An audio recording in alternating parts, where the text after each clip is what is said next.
तो स्वागत है आपका पाठशाला में। आज हम देखने वाले हैं electric field and it's dimension. तो पहले इलेक्ट्रिक फील्ड क्या है इसको समझो। इसमें बच्चों को बहुत ज़्यादा कन्फ्यूजन होता है। तो पहले मैं तुमको बता दूं, इस अर्थ में ना तुम कितने भी चार्ज ले लो, 10 चार्ज 20 चार्ज, वो हमेशा क्या रहेगा, टेस्ट चार्ज ही रहेगा। क्यों? रीज़न बताता हूँ। अर्थ में जितना भी लाइटनिंग होता है ना, जितना भी बादल उधर गरजता है, वो सारा चार्ज जाके कहाँ पे स्टोर होता है? अर्थ के सरफेस में होता है ना। तो याद रखना, आपका जो अर्थ है ना, वो इटसेल्फ ए सोर्स चार्ज है। वो खुद ही सोर्स चार्ज है और उसमें इतने चार्जेस होते हैं, क्योंकि हम क्या पढ़ते हैं अर्थ का डेफिनेशन, उसमें हम जितना चाहे चार्ज डाल सकते हैं, जितना चाहे उतना निकाल सकते हैं। तो याद रखना, अर्थ आपका सोर्स चार्ज होता है। डन। उसके सामने आप कुछ भी चार्ज को रख दोगे तो वो टेस्ट चार्ज ही कहलाएगा। क्यों? उसको क्यू नॉट क्यों लिखते पता है? क्योंकि उसका मतलब है कि जो अर्थ है ना, अर्थ के कंपेयर में उसका वैल्यू ही कितना है। अर्थ के सरफेस में जितना चार्ज है उसके कंपेयर में उसका वैल्यू क्या है? जीरो है ना। बातें समझ है ना? उसके सामने तो कुछ नहीं है। अब देखो, अब हम यहाँ पे बात करते हैं तो इलेक्ट्रिक फील्ड क्या होता है। अब देखो, पहले इसको थोड़ा एक्सपेरिमेंटली समझते हैं। तो यहाँ पे हमारा अर्थ है, ठीक है, यहाँ पे हमारा अर्थ है, यहाँ पे हमारा अर्थ मान लेते हैं, ये हमारा अर्थ। डन। एनी हाउ ऐसे नहीं मानते।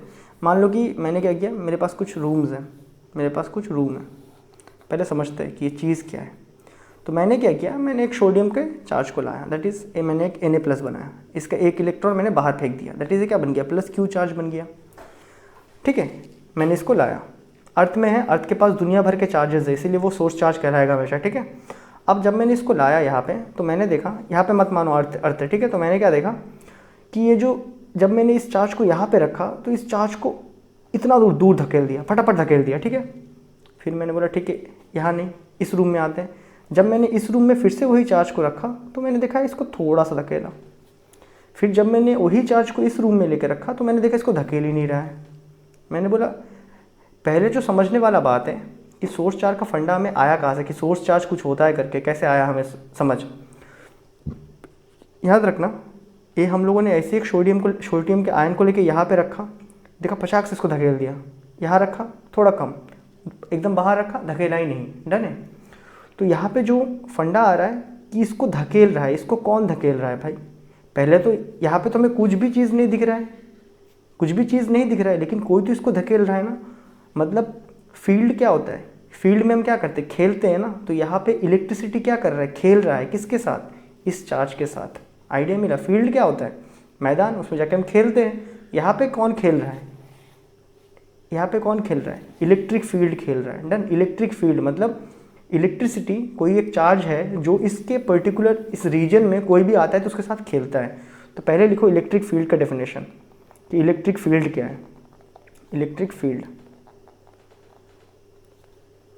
It is the region in space, in space. Space मतलब जैसे देखो, मैंने बोला था अर्थ को, अर्थ सोर्स चार्ज के जैसा बिहेव करने वाला है। तो अर्थ के ऊपर तुम कुछ भी देखोगे तो ये क्या है, स्पेस है, खाली जगह है। एनी हाउ इसमें एटम्स है, फिर भी हम इसको स्पेस मान रहे हैं। ठीक है। Electric field, it is a region in space where the test charge experiences force। यहाँ पे टेस्ट चार्ज कौन है? ये जो मैंने सोडियम को लाया था वो टेस्ट चार्ज है। अब मैंने क्या किया, मैंने बोला अच्छा ये बात है। फिर मैंने दिमाग लगाया, चलो अभी एक चार्ज लाया था तो इतना धकेल दिया। फिर मैंने क्या किया, मैंने सोडियम को और घिस के मतलब क्या कर दिया, मैंने इसको सोडियम को Na2+ कर दिया। इसका मतलब ये कितना हो गया, +2Q चार्ज हो गया। ये भी +2Q चार्ज हो गया। अच्छा सॉरी, सोडियम +2Q चार्ज हो गया। जब मैंने इसको अब रखा तो अब मैंने देखा पहले जितने में धकेल रहा था उससे दुगने में धकेल रहा है, अभी उससे ज़्यादा धकेल रहा है। पहले इतना धकेल रहा था, अभी उससे ज़्यादा धकेल रहा है। यहाँ पे रखा, यहाँ भी अच्छा खासा धकेल रहा है। डन। ये वाला ज़्यादा है, ठीक है, ये वाला ज़्यादा है। यहाँ पे ज़्यादा धकेल रहा है, यहाँ रखा थोड़ा कम धकेल रहा है, लेकिन पहले जब एक चार्ज को धकेल रहा था उससे ज़्यादा धकेल रहा है। फिर मैंने जब यहाँ रखा, यहाँ मैंने देखा इसको तो धकेल ही नहीं रहा है, यहाँ पे नहीं धकेल रहा है। तो मुझे आइडिया मिला कि ये कोई चार्ज का प्रॉपर्टी नहीं है, ये हर एक रीजन में जो भी सोर्स चार्ज है यहाँ पे, अभी हमें पता है अर्थ है, पहले जब वो लोग एक्सपेरिमेंट कर रहे थे तब उन्हें नहीं पता था। तो उन्हें लगा ये जो भी सोर्स चार्ज है ये अलग अलग जगह में अलग अलग दौड़ाता है, अलग अलग जगह में अलग अलग तरीके से खेलता है। कोई जगह में बहुत ज़्यादा जोर से खेलता है और कोई जगह में थोड़ा कम खेलता है। डन। तो हमने यहाँ से एक और टर्म निकाला, that is electric field intensity. Electric field intensity, इसका मतलब होता है कि किस पर्टिकुलर रीजन में वो कितना खेल रहा है। खेल रहा है मतलब क्या, फोर्स लगा रहा है। इस पर्टिकुलर रीजन में ज़्यादा खेल रहा था, ज़्यादा फोर्स लगा रहा था, इस पर्टिकुलर में थोड़ा कम, यहाँ पे तो खेल ही नहीं रहा है। तो इलेक्ट्रिक फील्ड इंटेंसिटी क्या होता है, it is a amount of force. खेलना मतलब क्या है, फोर्स लगा रहा है, यहाँ पे वही तो खेल रहा है, फोर्स लगा के धक्का मार रहा है बैठ के। It is a amount of force exerted on a test charge in a particular region, आया बात समझ में। देखो electric field, it is a region in space where the test charge experience force. यहाँ पे इलेक्ट्रिक फील्ड है क्या, हाँ भाई यहाँ पे है। फोर्स खेल रहा है मतलब इलेक्ट्रिक फील्ड है। यहाँ पे खेल रहा है, धकेल रहा है, हाँ है। यहाँ पे नहीं खेल रहा है, यहाँ पे इलेक्ट्रिक फील्ड नहीं है, तो यहाँ पे हमारा इलेक्ट्रिक फील्ड नहीं है। तो इलेक्ट्रिक फील्ड क्या होता है, वो पर्टिकुलर एरिया जिसमें वो खेलता है, ठीक है, पर्टिकुलर एरिया जिसमें वो खेलता है। इलेक्ट्रिक फील्ड इंटेंसिटी क्या होता है, किस पर्टिकुलर एरिया पे वो कितना खेलता है। खेलना मतलब क्या, फोर्स लगाना। इस पर्टिकुलर एरिया पे वो ज़्यादा फोर्स लगा रहा है मतलब ज़्यादा खेल रहा है, इस पर्टिकुलर एरिया पे कम फोर्स लगा रहा है, कम खेल रहा है। यहाँ तक बातें क्लियर है। तो ये दो टर्म है, electric field and electric field intensity. मैंने डेफिनेशन बहुत ही क्लियरली लिखा है। It is a region, electric field का, it is a region in space where the test charge experiences force. किस रीजन में उसके साथ खेलता है, कौन से रीजन में, इससे हमें फ़र्क नहीं पड़ता किस में कितना ज़्यादा खेल रहा है। इलेक्ट्रिक फील्ड इंटेंसिटी हमने क्या लिखा, it is a amount of force exerted on a test charge in a particular region. कोई एक पर्टिकुलर रीजन में कितना खेलता है, उसको कितना धकेलता है। यहाँ तक बातें क्लियर है। अब देखो यहाँ पे हमारे पास दो टर्म आ चुके हैं, मतलब एक जो फोर्स है, हमने ऑब्जर्वेशन लिया, हमने ऑब्जर्वेशन जो लिया है, हमने देखा है जब मैं छोटा चार्ज को रख रहा था तो इसके साथ कम खेल रहा था। मतलब इस चार्ज के ऊपर जो फोर्स लग रहा है, खेल कौन रहा है, सोर्स चार्ज, बेचारा झेल कौन रहा है, टेस्ट चार्ज। ये जो सारे हैं ना, ये सारे टेस्ट चार्ज होते हैं, ठीक है, ये होते हैं टेस्ट चार्ज। ये क्या होता है, टेस्ट चार्ज होता है, ठीक है, ये होता है आपका टेस्ट चार्ज, जो जिसके साथ वो खेलने वाला है, टेस्ट कर रहा है कि भाई तो टिक रहा है कि नहीं, खेल रहा है उसके साथ। तो जो फोर्स इस टेस्ट चार्ज पे लगता है, जो फोर्स के साथ वो खेलता है, सोर्स चार्ज इस टेस्ट चार्ज के साथ, वो क्या होता है, अगर चार्ज का मैग्नीट्यूड बढ़ रहा है तो खेलने का ताकत भी बढ़ रहा है, ज़्यादा आ गया, ज़्यादा खेल रहा है उसके साथ। मतलब जो टेस्ट चार्ज पे जो फोर्स लगता है वो डायरेक्टली प्रोपोर्शनल किसके साथ है, चार्ज के साथ है। चार्ज बढ़ाओगे, अब जितना ज़्यादा चार्ज डालोगे उतने ज़्यादा उसके साथ खेलेगा। सपोज अगर मैं यहाँ 3Q डाल देता ना, तो शायद इसको इतना ज़ोर से बाहर फेंकता वो, डन है।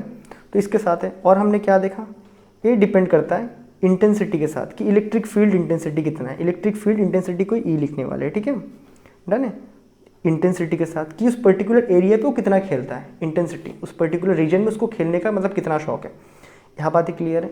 तो जब मैंने इन दोनों इक्वेशन को इकट्ठा लिखा, दोनों फोर्स है, that is F is equal to Q into E लिख सकते हैं हम। इक्वल टू साइन नहीं है, इसको हटाने के लिए हमें कांस्टेंट लिखना पड़ा, K Q इंटू ई। अब हमें इस कांस्टेंट को डिफाइन करना है, ठीक है। अगर हमने इसको डिफाइन कर दिया तो झंझट ही खत्म। तो हमने बताया कि ये K का वैल्यू क्या होगा। हमने बोला when a unit charge, unit क्यों बोल रहा हूँ बता दूंगा, when a unit charge, 1 coulomb डाल दोगे तभी यूनिट चार्ज ही कहलाएगा बेचारा, ठीक है। तो व्हेन आ यूनिट चार्ज मतलब एक यूनिट, कुछ भी यूनिट हो सकता है, कूलम वूलम कुछ भी डाल दो, अर्थ के सामने सब छोटे हैं, ठीक है। व्हेन ए यूनिट चार्ज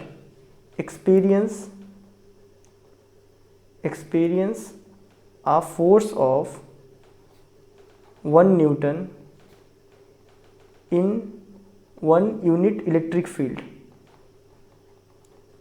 ठीक है, ऐसे ही लिख रहा हूँ।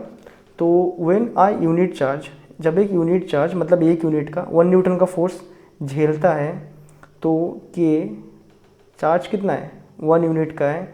इलेक्ट्रिक फील्ड में हमने कितना 1 यूनिट बताया, तो यहाँ से हम देख सकते हैं कि K का वैल्यू क्या आ रहा है, 1 आ रहा है। तो हमने डिफाइन कर दिया K 1 आ गया। देयरफॉर अभी हम इस इक्वेशन को लिख रहे हैं, force is equal to Q into E. तो यहाँ से हमने लिखा फोर्स का फॉर्मूला Q इंटू ई, या फिर इलेक्ट्रिक फील्ड कितना होता है, कितना फोर्स कितना खेल रहा है उस चार्ज के साथ वो, इलेक्ट्रिक फील्ड इंटेंसिटी कितना खेल रहा है उस चार्ज के साथ वो, वही होता है उसके इलेक्ट्रिक फील्ड इंटेंसिटी। यहाँ तक बातें क्लियर है। एक कौन से फॉर्मूले में है, क्या हमें पता है सोर्स चार्ज क्या है, नहीं पता है। अगर हमें सोर्स चार्ज क्या है नहीं पता है तो हम इस फॉर्मूले से लगाएंगे। जब पुराने साइंटिस्ट लोग थे, जब उन्होंने किया था तो उन्होंने यही किया था। उसके बाद क्या हुआ, उसके बाद हमें पता चला आखिरकार कि जो अर्थ होता है ना, ऑल लाइटनिंग स्ट्राइक्स जितने भी लाइटनिंग स्ट्राइक्स होते हैं ना वो सारे चार्जेस जाके कहाँ पे स्टोर होता है, अर्थ के सरफेस में ना।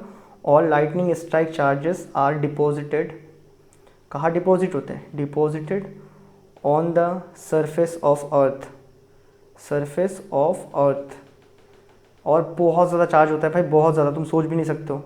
और जो ट्रांसमिशन लाइन होता है ना उसको तुम धरती में डाल दोगे ना, वो सारे चार्ज भी वो खा लेगा, ठीक है। तो all lightning strike are deposited on the surface of earth and earth was acting as a source charge. तो जब मैंने इन पार्टिकल्स को यहाँ वहाँ रखा था, जो धक्का खा रहा था, क्यों खा रहा था, क्योंकि उस टाइम सोर्स चार्ज कौन था, अर्थ था। दैट इज़ अब हमें पता चल गया कि सोर्स चार्ज कौन है, अर्थ है। लेट से क्यू है, बहुत बड़ा चार्ज है, ठीक है, बहुत बड़ा चार्ज है। और उसके सामने अर्थ के अंदर हम जितना चाहे उतना चार्ज डाल सकते हैं, जितना चाहे उतना निकाल सकते हैं। तो तुम समझ सकते हो कितना चार्जेस हो सकते हैं उसके अंदर। तो उसके सामने अगर तुम कुछ भी चार्ज को रखोगे उसका वैल्यू कितना होगा, जीरो आएगा ना, इसीलिए लिखते हैं टेस्ट चार्ज जीरो है। आया बात समझ में। यहाँ पे तुमने नहीं लिखा था, क्यों, क्योंकि तब हमें पता था यार, तब हम लोग ढूंढ रहे थे कि क्या है वो चीज़। लेकिन अब हमें पता है, और हमें ये भी पता है अर्थ के सामने हम कोई भी चार्ज को रखेंगे, आप 1 कूलम रख दो तब भी वो क्या टेस्ट चार्ज के जैसा ही बिहेव करने वाला है। आया बात समझ में। तो ये हमने रखा है इसके सामने। तो ये सपोज तुम्हारा अर्थ है, ठीक है, जो प्लस क्यू है अर्थ है, अर्थ का चार्ज है। अब ये इस पर फोर्स लगाने वाला है, तो फोर्स तो लगाएगा। तो लेट से किसका पोजीशन वेक्टर है R21 कैप, डन है, इसका यूनिट वेक्टर है, इन यूनिट वेक्टर। यहाँ तक बातें क्लियर है। तो पोजीशन वेक्टर के टर्म पे लिखेंगे तो क्या हो जाएगा, R21 और यहाँ पे R21 वेक्टर। ये हमने देखा है ना, R21 जो वेक्टर होता है उसमें क्या होता है, इसका मैग्नीट्यूड और साथ में एक यूनिट वेक्टर, जो इस तरह छोटे छोटे वेक्टर से बने होते हैं। यहाँ तक हमें बातें क्लियर है। तो यहाँ से अगर मैं निकालूँ इन दो के बीच में फोर्स कितना है, that is force on small charge, क्योंकि स्मॉल चार्ज के साथ ही खेल रहा था अर्थ, due to capital charge is equal to 1/4 pi epsilon naught capital Q small Q divided by इनके बीच का डिस्टेंस R21 का स्क्वायर और साथ में यूनिट वेक्टर। ये हमें आता है। ऑल्सो हमें ये भी पता है कि इसके साथ जो खेलने वाला है वो, देखो जब यहाँ पे आएगा ज़्यादा खेलेगा, दूर जाएगा तो खेलना धीरे धीरे बंद कर देगा वो, क्यों, वो इलेक्ट्रिक फील्ड के साथ डिपेंड होता है ना। तो हमें ये भी पता है कि इस पर्टिकुलर पॉइंट पे जो फोर्स इस चार्ज पे लग रहा था, force on Q not due to this bigger source charge, force on Q not, इस छोटे से चार्ज के साथ जो बड़ा वाला चार्ज खेल रहा था, ये पता है हमें, वो सोर्स चार्ज है, वो कितना था, Q इंटू ई था। क्यू कौन था यहाँ पे, क्यू नॉट क्यों लिया, पहले ही पता है, क्योंकि अर्थ के कंपेयर में बहुत ही छोटा होता है। तब हमें पता नहीं था कि अर्थ कर रहा है वो, अभी हमें पता है अर्थ कर रहा है, तो उसके सामने बहुत ही छोटा, इंटू उसका इलेक्ट्रिक फील्ड इंटेंसिटी, डन। तो अगर मैं इन दोनों इक्वेशन को इक्वेट करूँ तो मुझे क्या देखने मिलेगा, 1/4 pi epsilon naught Q naught upon R21 का स्क्वायर और साथ में R21 का cap is equal to Q naught E. तो यहाँ से क्यू नॉट कट जाएगा, तो तुम्हारे पास ई निकल के कितना आ जाएगा, ई इज इक्वल टू आने वाला है तुम्हारे पास 1/4 पाई एप्सिलॉन नॉट, यहाँ पे Q अपॉन R21 का स्क्वायर। ये हमने किसका इलेक्ट्रिक फील्ड निकाल लिया, इलेक्ट्रिक फील्ड इंटेंसिटी इस पर्टिकुलर पॉइंट में R21 डिस्टेंस पे हमने किसका निकाला, अर्थ का। आया बात समझ में, सोर्स चार्ज का। सोर्स चार्ज कौन है, अर्थ है, और उसके सामने सारे चार्ज टेस्ट चार्ज। यहाँ तक हमें बातें क्लियर है। तो देखो जनरली हम इसी को यूज़ करने वाले हैं, ठीक है, क्योंकि अर्थ को हम बॉदर ही नहीं करने वाले, क्योंकि अगर तुमसे पूछ दिया जाए in terms of A source charge तो आप इस डेरिवेशन को करोगे, और अगर आपको ऐसे ही पूछते कि डिफाइन एन इलेक्ट्रिक फील्ड तो आप ऐसे ही बोल दोगे कि it is the amount of force experienced by a test charge या फिर by a unit charge, that is Q, done. ये आपका बातें क्लियर रहेंगे। अभी हम चाहते हैं कि इसका डायमेंशन निकालें, वही आपका क्लास 11 का डायमेंशन। दैट, अच्छा पहले तो यूनिट क्या होगा इसका, यूनिट देखते हैं। यूनिट जैसे कि हमें बहुत बाद में पता चला कि earth as a source charge behave करता है, तो उसके पहले हम इसी को लेकर घूम रहे थे। तो इसके अनुसार आपका इलेक्ट्रिक फील्ड इंटेंसिटी या फिर इलेक्ट्रिक फील्ड का यूनिट क्या होगा, यूनिट ऑफ इलेक्ट्रिक फील्ड। तो यूनिट ऑफ इलेक्ट्रिक फील्ड क्या हो जाएगा आपके पास, दैट इज, पहले हम लोग इसको लेकर कर रहे थे, दैट इज न्यूटन पर कूलम। न्यूटन पर कूलम आपका यूनिट है इलेक्ट्रिक फील्ड का। अब हम चाहते हैं कि डायमेंशन निकालें, dimension of electric field. Very important question, इसमें घूमते हैं बच्चे। डायमेंशन ऑफ इलेक्ट्रिक फील्ड, तो इलेक्ट्रिक फील्ड का यही फॉर्मूला से पहले से कर रहे थे तो इसी को लेंगे। E इज इक्वल टू क्या था तुम्हारा, फोर्स अपॉन चार्ज। इसका मुझे डायमेंशन निकालना है तो मुझे सबको फंडामेंटल क्वांटिटीज़ में तोड़ देना है। फोर्स क्या होता है तुम्हारा, मास इंटू एक्सीलरेशन, मास फंडामेंटल क्वांटिटी, एक्सीलरेशन क्या होता है, velocity upon time, time fundamental quantity है, और यहाँ पे क्यू को रखते चलेंगे। तो अगर तुम देखो मास इंटू वेलोसिटी क्या होता है तुम्हारा, डिस्प्लेसमेंट अपॉन टाइम, वेलोसिटी को लिख दिया, नीचे एक टाइम तो था। अब क्यू, क्यू मतलब चार्ज, हमने करंट, हम लोग का चार्ज फंडामेंटल क्वांटिटी में नहीं है बट करंट है। करंट क्या होता है, amount of charge flows per unit time. तो यहाँ से क्यू निकालोगे, क्यू कितना आएगा, करंट इंटू टाइम आएगा, बराबर। तो ये हमने कर दिया। तो क्यू के जगह में हमें क्या लिखना है इस बार, क्यू चार्ज के जगह में क्या, आई इंटू टी। क्यू करंट क्या है, हम लोग का फंडामेंटल क्वांटिटीज़ में आता है, ठीक है। तो ए हो गया हमारा मास, ए हो गया डिस्प्लेसमेंट दैट इज़ मीटर में, ए टी ए स्क्वायर आ गया divided by I into T. ये बातें क्लियर है। अब इसका डायमेंशन निकालो, therefore dimension of electric field E, mass, mass का डायमेंशन कैपिटल एम, डिस्प्लेसमेंट का डायमेंशन एल, ए वाला टी ऊपर जाएगा that is T power -2 divided by current का डायमेंशन एम्पेयर, टाइम का डायमेंशन टी। डन। इसको सॉल्व आउट करोगे तो आपके पास डायमेंशन क्या आएगा, एम एल, ए वाला टी -2, ए टी ऊपर जाएगा उसके साथ दैट इज टी पावर -3 और साथ में एक एम्पेयर, एम्पेयर का पावर भी -1। ए क्या है आपका, ए है आपका डायमेंशन ऑफ इलेक्ट्रिक फील्ड। काफ़ी इंपॉर्टेंट क्वेश्चन है, अक्सर क्वेश्चन पूछ देते हैं इसमें से, ठीक है। तो आई होप आपका इलेक्ट्रिक फील्ड और उसके डायमेंशन क्लियर हो चुके हैं। तो मैं मिलता हूँ आपसे नेक्स्ट वीडियो में, तब तक के लिए गुड बाय।